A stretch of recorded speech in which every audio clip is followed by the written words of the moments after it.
On est peut-être dans une logique d'une sorte de baisse de niveau d'inquiétude, notamment de la population. Et il reste donc quelque part, le jour où il y aura non pas un non-événement, mais un vrai événement, peut-être une logique d'essayer de faire baisser une éventuelle panique. Et donc, quelque part, le fait d'en parler plus ouvertement, sans toutefois montrer des preuves, hein, eh bien, en dehors des vidéos qu'on connaît tous, on est peut-être en train tout simplement de diminuer le niveau d'inquiétude. Et j'en reviens à une idée que j'avais eue avec Alain Juillet sur ce même plateau là, il y a 2 ans, je crois, c'est de préparer la population, peut-être. Sylvain Menzon, vous avez été membre de différents cabinets ministériels entre 2020 et 2025. Est-ce que justement ce dossier devient un petit peu plus accessible dans l'esprit des dirigeants en France? Non, pas du tout. Pas du tout. C'est justement ce qui m'inquiète. C'est-à-dire qu'on n'a aujourd'hui absolument pas d'anticipation, ni manifestement de veille stratégique sur la question. Et c'est là le problème. On parlait d'une actualité internationale. La première qui frappe, si vous voulez, c'est que vous avez cette actualité qui est absolument extraordinaire aux États-Unis, avec 2 sujets qui pour moi sont quand même bien distincts, qui est un, des objets inconnus sur lesquels il y a des témoignages avec des sources multiples et concordantes, et 2, un débat qui s'est sensiblement déplacé sur la question de la récupération d'engins exotiques, même non humains, etc. Et pour moi, c'est 2 sujets qui sont reliés, mais qu'il faut quand même traiter de manière plus nuancée. Les niveaux de preuve sur l'un comme sur l'autre ne sont quand même pas les mêmes. Mais ce qui est intéressant, c'est qu'il y a ce débat qui existe, et qu'il est porté au plus haut niveau. Il y a un film documentaire qui a été présenté la semaine dernière, dans laquelle vous avez une intervention de 34 officiels et anciens officiels, y compris des gens qui sont encore en poste, comme Marco Rubio, par exemple, qui est le secrétaire d'État aux affaires étrangères, donc c'est pas rien, en quelque sorte, comme niveau de compétence. Une mobilisation du Congrès, comme on le disait, qui est absolument exceptionnelle, et il suffit de faire l'exercice d'esprit, de se dire, si on avait ça en France ou en Europe, ce serait absolument extraordinaire. On en est aujourd'hui à des années-lumière, et c'est là où on a effectivement un enjeu, c'est qu'on doit d'abord légitimer le sujet en France et en Europe, pour qu'il puisse être politiquement adressé. Ce qui n'empêche pas que les services puissent y travailler en temps masqué, de préparer des scénarios d'anticipation stratégique, c'est-à-dire que si demain, c'était votre première question, un président Trump fait une sortie en disant « voilà, il y a des objets, effectivement, on ne sait pas quelle est leur origine, pardon. Ils sont a priori pas russes, a priori pas chinois, c'est-à-dire finalement des déclarations assez similaires à ce qu'a fait John Ratcliffe, qui est aujourd'hui le directeur de la CIA, on aurait de fait une actualité internationale qui serait marquée par cette déclaration.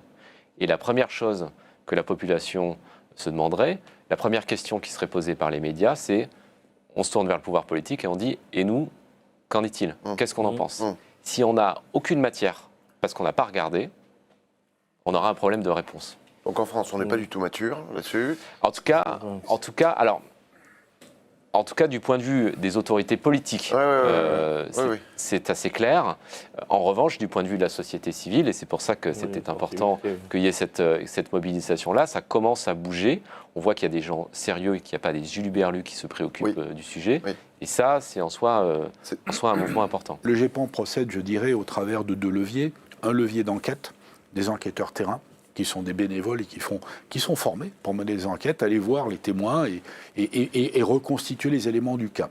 Une fois que le dossier est constitué en quelque sorte, il est soumis à un collège d'experts, dont je fais partie, et d'autres, qui vont examiner, on va dire, le cas.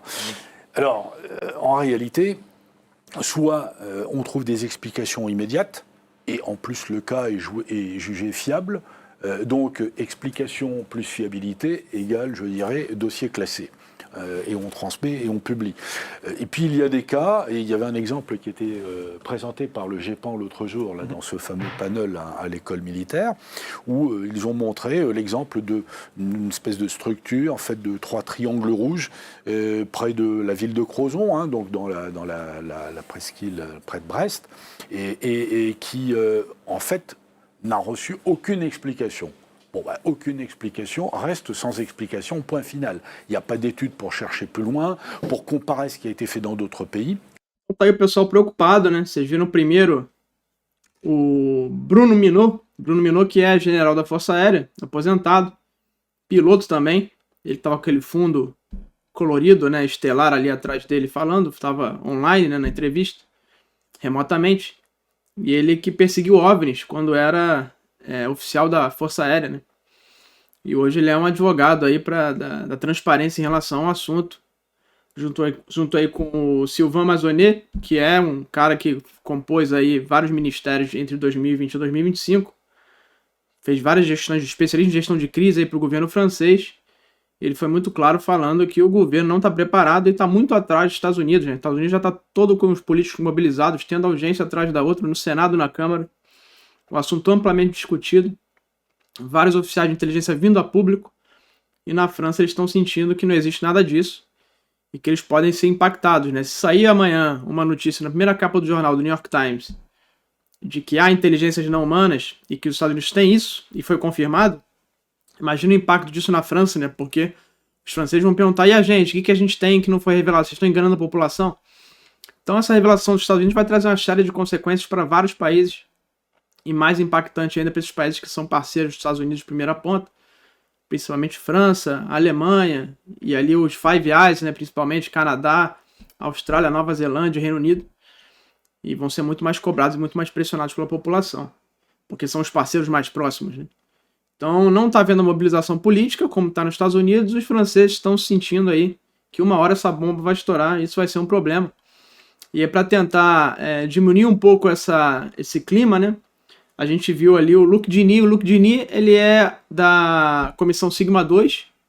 Inclusive eu tive uma reunião ano passado com a comissão, que é quem trata de fenômenos aeroespaciais, né? Uma comissão A3F chamada. E a Sigma 2 é a comissão que trata de OVNIs lá e faz uma ponte entre os especialistas e o governo, né? Cientistas, oficiais de inteligência do governo francês. E aí o Luc Dini, ele tentou ali colocar panos quentes, falando, não, a gente tem pelo menos alguma coisa, a gente tem o GEIPAN é o órgão ligado à Organização Aeroespacial Francesa, é a NASA da França, né? O Departamento Aeroespacial Francês. E lá eles pesquisam OVNIs e alguns casos de fato são inexplicáveis, mas ele foi bem claro, ele falando, olha, é inexplicável, mas a gente tinha que ir um passo além, né? A gente para muito cedo na investigação. Talvez se a gente tivesse mais recursos, mais equipamentos, eles podiam ter mais informações desses fenômenos inexplicáveis, o que eles são, quais são as características, enfim. Coisa que os Estados Unidos estão fazendo há muito tempo. Então, tá aí uma mesa redonda da França, importante. Certamente essa bomba também vai estourar para o Brasil em breve, porque pode ter casos aí como Noite Oficial dos OVNIs, Varginha, Operação Prato, enfim, investigados pelos Estados Unidos, e que vai haver documentos lá e vai haver revelações de que talvez a gente escondeu algo, ou o governo, os militares, enfim, e isso vai cair, talvez através de documentos. Já começou a liberação de documentos dos Estados Unidos, inclusive na semana passada. E eu vou cobrir aqui no canal também. Então é isso, um abraço e até a próxima.